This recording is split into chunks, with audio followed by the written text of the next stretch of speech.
own. And what my theory of God is essentially the emergent interactions of all human beings and eventually with quantum stuff throughout all of reality across time. So it's the converging choices in direction that all of humanity takes, which is a real thing anyway. We just don't call it God, but it does dictate where the universe is going through us. So we have part of that decision, and then all of us together makes up God's decision, which is all of our decision combined. So if all of humanity wanted to rape children, it's God's decision to rape children? Yes, but luckily, because logic is objective, we are always going to trend towards a better world because logically that makes the most You can sense for have a a lot of you reasons. can have a perfectly logically consistent position where you support raping children. There's nothing No, illogical you about can't. I raping can children. It's you there call it is immoral, but you something can't call it illogical. I can explain that why it's illogical. So I don't. I'm sure you're familiar with Sam Harris's position on morality. So the idea is that you morality is only makes sense if you're referring to other people because that's the only way that it makes sense. Who cares what you think when you're talking about morality or your well-being? That's not part of the equation. It's only about well-being in general because well-being is the definition of what everything wants. So if you always just treat everyone to improve their well-being, then that is morally good objectively. And the trick here, the Why mental is it loophole, morally is good that objectively? because what is good is defined by well-being. It's that's entailed in just the ontology of well-being of what it means. Okay, why would that objectively be good? It's objectively good because of necessity, because of just logical necessity. If you don't do what is good for well-being, you will just die. So evolutionarily, we have been designed to be logical for this reason. Yeah, so you It's a haven't made an self-correcting argument for system. why well-being is objectively good. Do you know what objective means? Yeah, it means It it's doesn't mean true no matter universal. independent of mind. Yeah, it means universal means true independent of mind. I agree. Yeah. People can just be wrong, but eventually they will see that to be moral is to improve other people's well-being, and to never harm their well-being overall, which is why rape is objectively bad always, period. Okay, make an argument for that proposition. Why is rape objectively bad? Oh, because we define bad as what people don't want and what is bad for like what will lead to bad outcomes for them. It's a bit of a circular definition, so it's like hard to unpack. But that's literally how we define bad. Every if you ask them what is bad, they'll say stuff I don't like. So if you Okay, set that up as so the if we formalize that into a syllogism, let me just make a text document here. thank you for helping me out because even if I'm wrong, this is really helpful. So P1 bad is that which we do not desire. P2 rape is that which we do not desire. Q, therefore, rape is bad. So the problem is, this argument has nothing to do with whether or not rape is objectively bad. You're just defining Um, bad as that which you do not desire, which is well, subjective. we have to unpack what the word rape means. It's entailed in the word rape because rape is literally defined as sexual intercourse that you don't want or any sort of sexual activity that you don't want. It's literally defined as stuff you don't want. Right, that's outlined in the second proposition. Sorry, I'm not looking at it at the same time. It's a little bit small on my screen. Let me see if I can do something about that. One sec.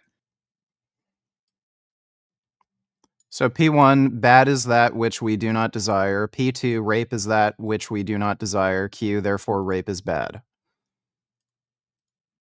Mm, yeah, it's going a little bit over my head exactly what you're what your point is. I'm sorry. The claim you made is that rape is objectively bad. You Well, just yeah, because made it's an defined as argument. something we don't want, and bad is defined as things we don't want. They're synonymous. Yeah, the only way, so this doesn't do anything to prove that rape is objectively bad.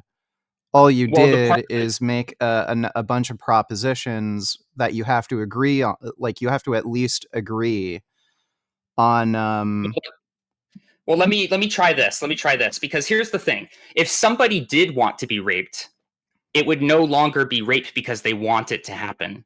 It's entailed in the definition that it is bad. So if you're saying rape, it is automatically bad, and the fact that it's that objectively has bad is Sam nothing to do Harris's with whether argument. it's objective. That just Yeah, has to do with that's whether or where it's not a particular type of sexual intercourse is rape. yes, but you have to follow through the Sam Harris's argument of why well-being is the objective, the only logical definition of what is moral and what is good and bad. Like that's Why the only is logical well-being conclusion. objectively good? Again, because it's defined by what people don't want to happen to them or what will be bad That's for them in the future. subjective. It's subjective, but it's like this. The variables you put into your equation of well-being is the subjectivity of the entity that you're dealing with. So you actually are supposed to treat everyone differently. I'm not supposed to treat you the same way as anyone else because you're a different person than me. So what you need for your well-being is different. That's the subjective part that gets plugged into the variable of the equation.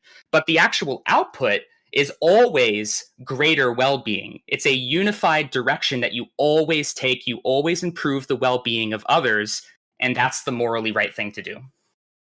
That doesn't prove that it's objectively true. I mean, I really think that it absolutely does, but you're going to Okay, have to so do you unpack like exactly pineapple why it on doesn't. pizza? Yes, but the fact that things I like are good for me is objectively good. So it is objectively true that pineapple is good on pizza. It's objectively true that I like pineapple on pizza, which I don't. It's just for the hypothetical. It's objectively true that I like it, that it's good for me. It's an objective definition based off of a subjective variable. It's a conditional logic.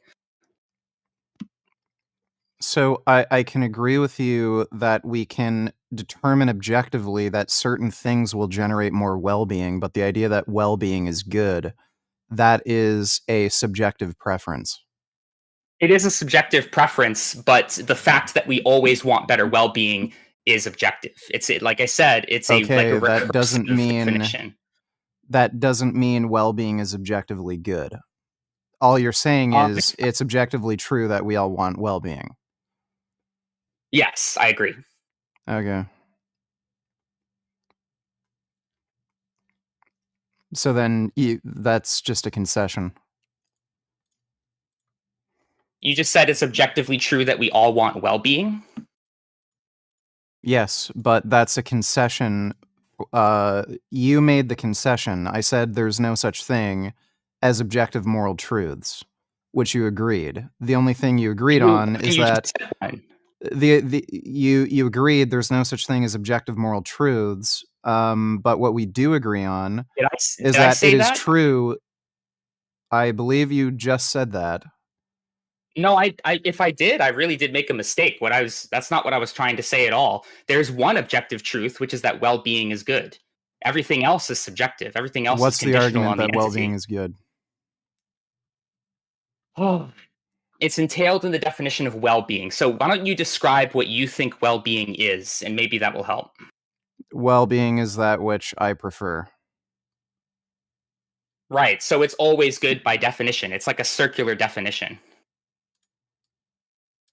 That has nothing to do with objectivity. Well, if it's always true no matter what, I don't see how it's if it's universally true, I don't see how What do that's you not mean? objective. Like, what do you mean by true? As in, it is always true that every entity desires greater well-being. Yeah, okay, that has nothing to do with whether or not well-being is objectively good. Okay, I think I see what you're getting at. You're trying to pin down well-being as a specific thing when it's conditional. It's dependent on the person. It's different for everyone. That's not even what I'm saying. There are All right. different conditions that can generate well-being in different minds. Yeah, that's the point. The point is that you should treat everyone differently because they're different minds. The goal is the That's unifying principle. yeah, so you have to agree with the principle that well-being is good. Yeah, everyone literally does agree with that, whether they know it or not. It's a fact Yeah, of that's existence. fine. But that's just an argument for it being universal, not objective. Okay, then what is objective if not universal? Objective just means independent of any mind. So the statement that well-being is good, you're saying that that's dependent on a mind. Yes. Just like pineapple on pizza is good. No, you just included the preference there. I'm not including the preference. I'm Yes, you talking are. about the overall idea that well-being is good. Well-being is not the preference itself. Well-being is defined by the preferences. It's like, yeah, I know that sounded contradictory. A lot of shit does. My bad. The point is that pineapple on pizza is something that is only true for me. However, well-being is good is true for literally everyone. They would have to agree. Um, so you could maybe say each individual sees well-being as a good thing for themselves. There are people who don't agree with that for other people. So, like, Hitler doesn't want Jews to experience well-being.